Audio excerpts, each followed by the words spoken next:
After decades when the franchise turned out bad TV shows and forgettable movies, Star Trek is finally great again. Lower Decks is consistently hilarious, Prodigy is way better than it should be, and Strange New Worlds is possibly the best SF series currently airing.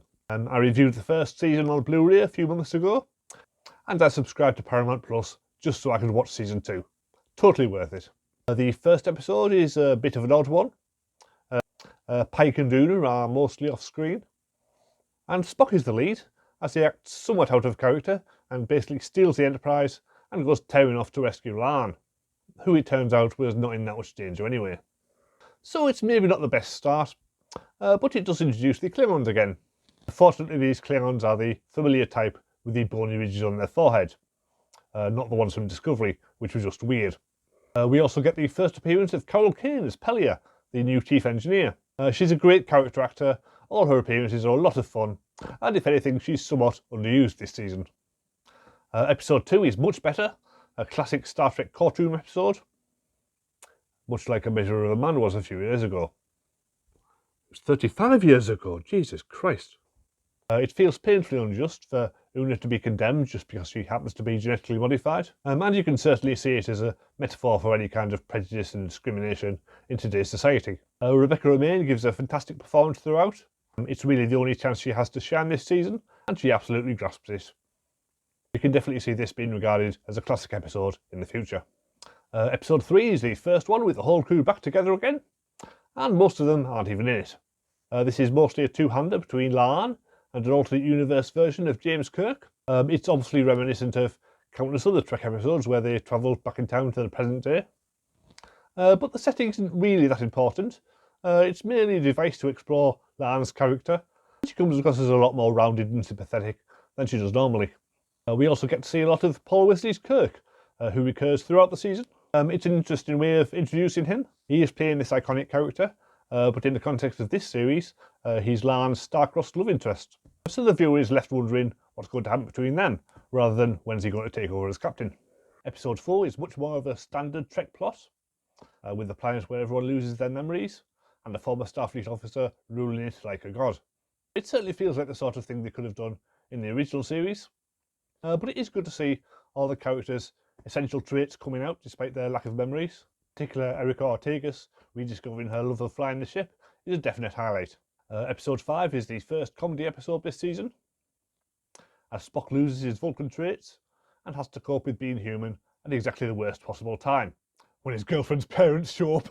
It feels a bit like a sitcom plot at times, but Ethan Peck plays Spock beautifully, managing to come up with new angles on the character despite this huge legacy. It also introduces the romance between Spock and Chapel, which was not mentioned in the original series, but could possibly be there as subtext if you squint, I guess. It's been a while since I've watched it.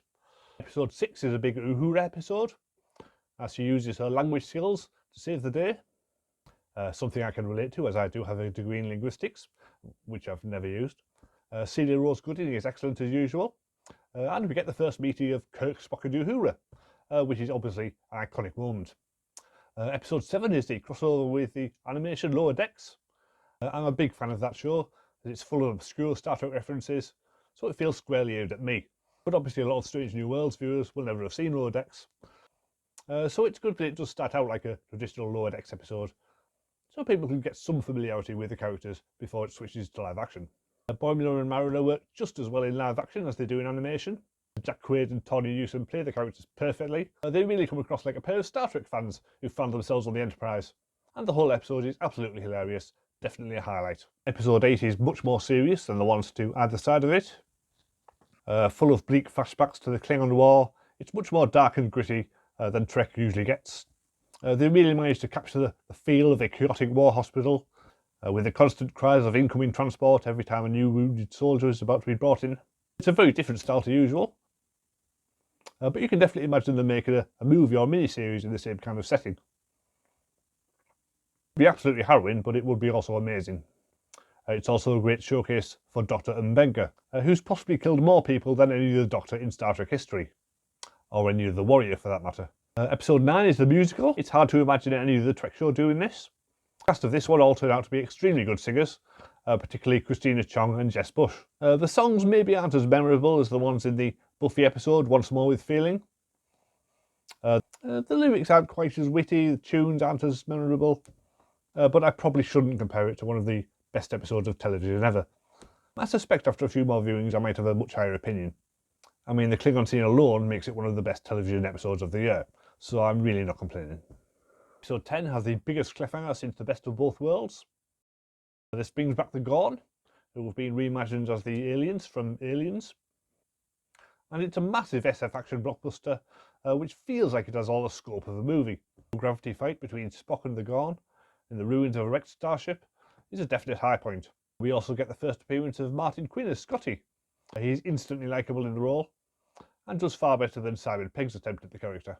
The ending leaves Pike torn between obeying orders and rescuing his crew, and it's going to be a long wait to find out what happens next. So it's been a very varied season, lots of experimental episodes, but still plenty of room for some of the classic Star Trek morality tales. It's a big cast, but at least all the characters get at least one standout episode, except perhaps Ortegas and Pelia. Maybe they should be making 12 or 13 episodes rather than 10. But at the moment, of course, they aren't making any episodes at all because of the waiters and actors strike. So hopefully those can end soon and everybody can get the pay that they deserve.